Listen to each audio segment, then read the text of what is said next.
Hello, I'm Reverend Sam, and this is Power Encounter TV broadcast. I pray for you today that in the name of Jesus, the Lord God will grant you strength to be able to dig deep until you hit your treasures. I see what look like as if, the best way I can describe is when they are making flour.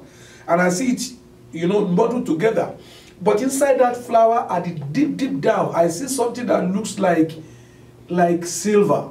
And I believe that what it means is that God wants someone to dig deeper. Don't let what you see on the surface discourage you. Receive strength, receive grace to be able to dig deeper until you find your treasures.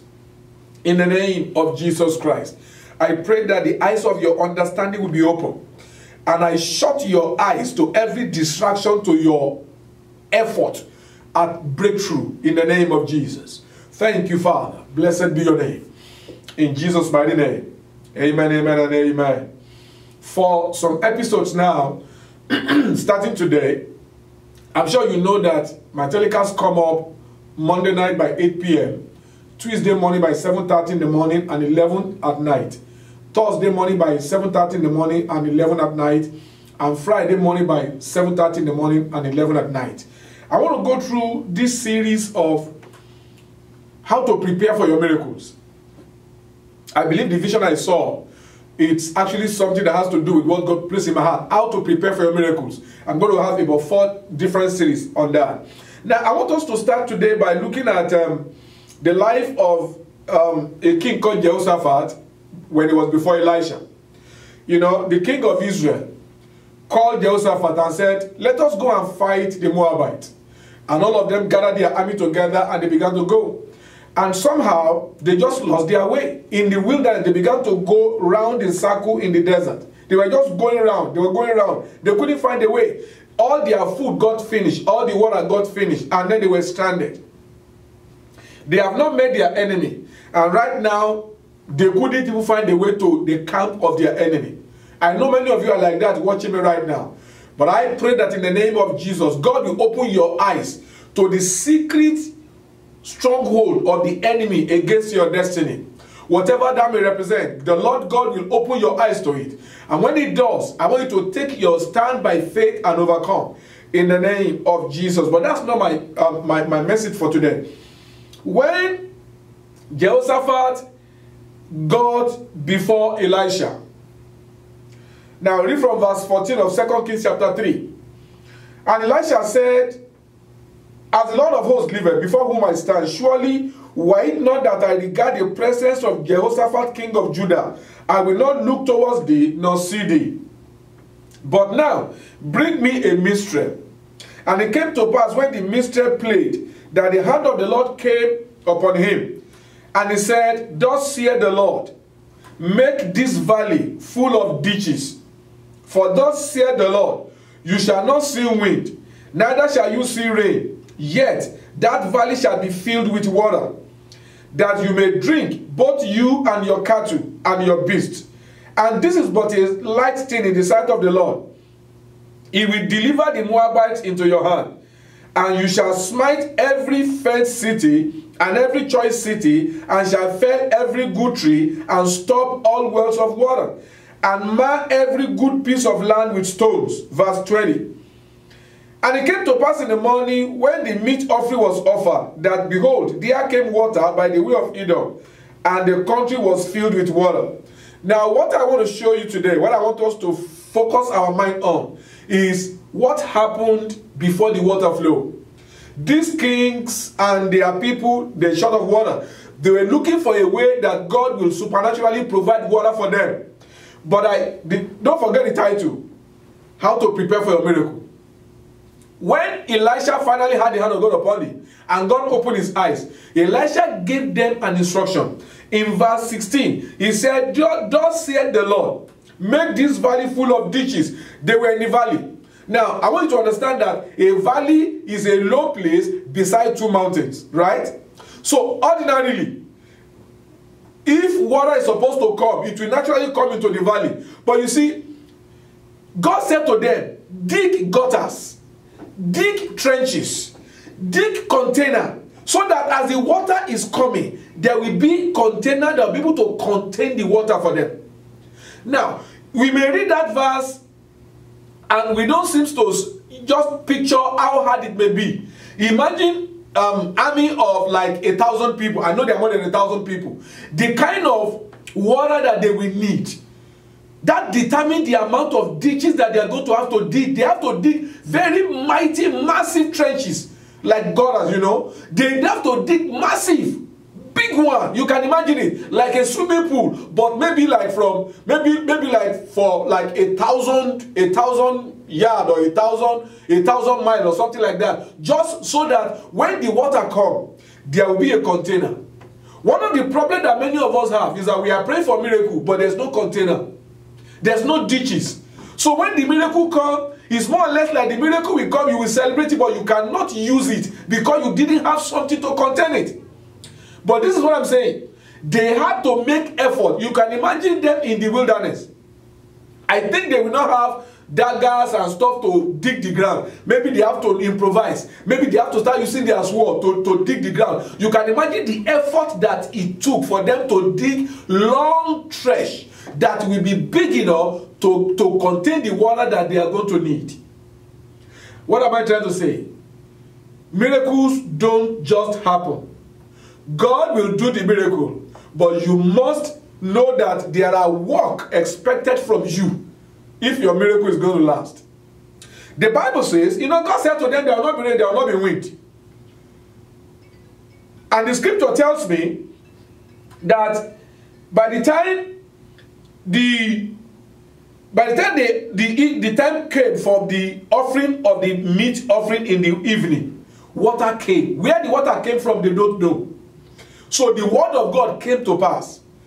But it's not just that the word of God came to pass. They also put effort that will make them to be able to contain the miracle that God is bringing. The Bible says so that they were able to drink. They were able to drink. Their camels were able to drink. All their beasts were able to drink. Everybody became satisfied. Not just because God sent the water, but because they have a trench. They have trenches. They have ditches that they built. Let me now ask you this question. What are the ditches that you are building to contain the miracle that you are believing God for? You are trusting God for money to invest into businesses. Have you done your due diligence? Have you gone to make quotations? Have you gone to make findings about what you need, how much it's going to cost? Have you gone to seminars? Have you asked questions from people that are more enlightened than you?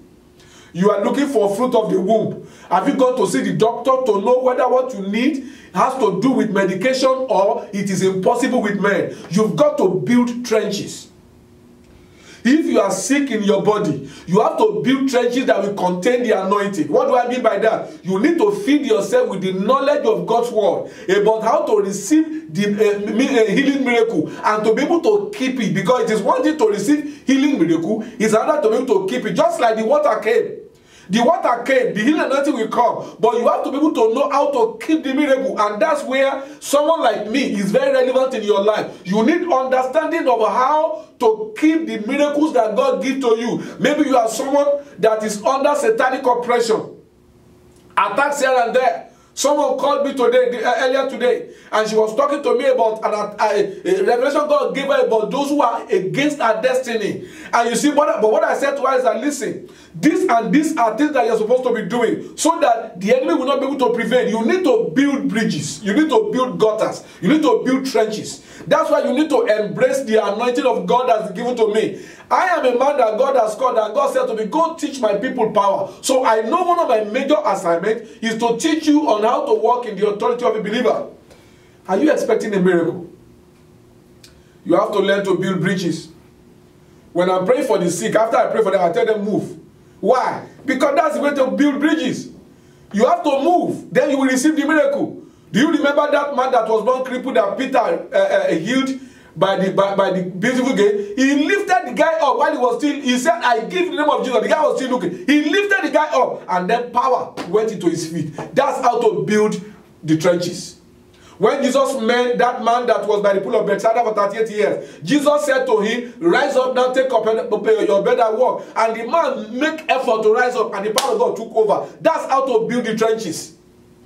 Many of you are sitting and folding your hand, thinking that God will give you everything. You will wait until Jesus comes. Because God will not do for you what you can do by yourself. You need to know how to prepare yourself for your miracles. Are you expecting God to give you a good husband? Then you now have to ask yourself, how does a wife behave? How does you need to prepare yourself for what you are believing God for? That's what I'm trying to say. The way you dress, does it attract right people? If you dress and expose all your body, you will get irresponsible men following after you. But when you are decent, decent men will come around you. Build bridges, build trenches, build containers. What are you trusting God for? You want to improve your education? Are you saving money? Are you making inquiries? Have you gone to the school? Have you made phone call? You are looking for a job. Now, have you gone to agencies to look for jobs? Have you gone to ask? If they didn't call you, call them. I'm saying build trenches. I pray for you this day. In the name of Jesus. Every authority from the kingdom of hell that is limiting your action that will lead to your breakthrough, I curse their power over your life. Every power of the enemy that make you to always have negative mindset, negative thinking, negative imaginations, I curse that power in the name of Jesus.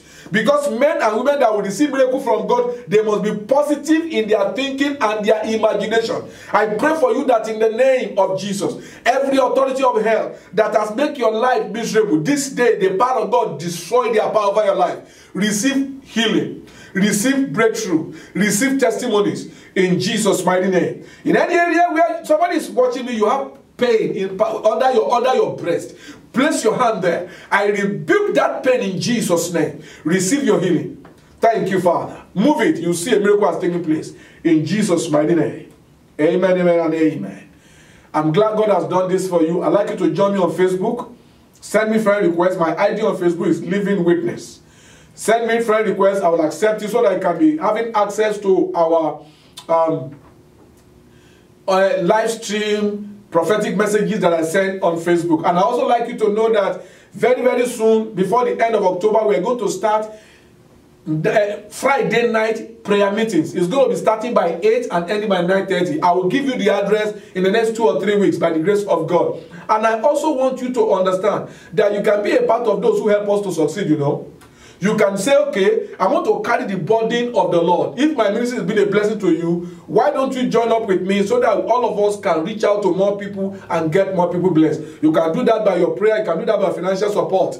And I want you to know that whatever you do will not go unnoticed by God. My God will reward you mightily in the name of Jesus. Let me say this quickly. Everybody knows the anointing they carry. One of the anointing God has given to me is the anointing that opens impossible doors.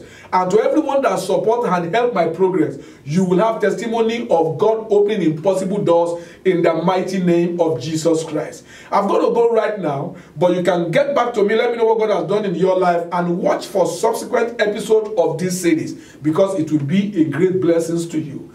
Until I come your way again next time, I don't want to ever forget that no matter what you have gone through in life, now that you're a child of God, I believe that the testimony of God that you begin to share is that you are wonderful because Jesus is real. I'll see you next time. God bless you. Bye. Lord, you are great.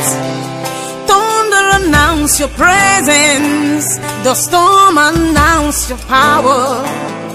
I can't imagine your greatness.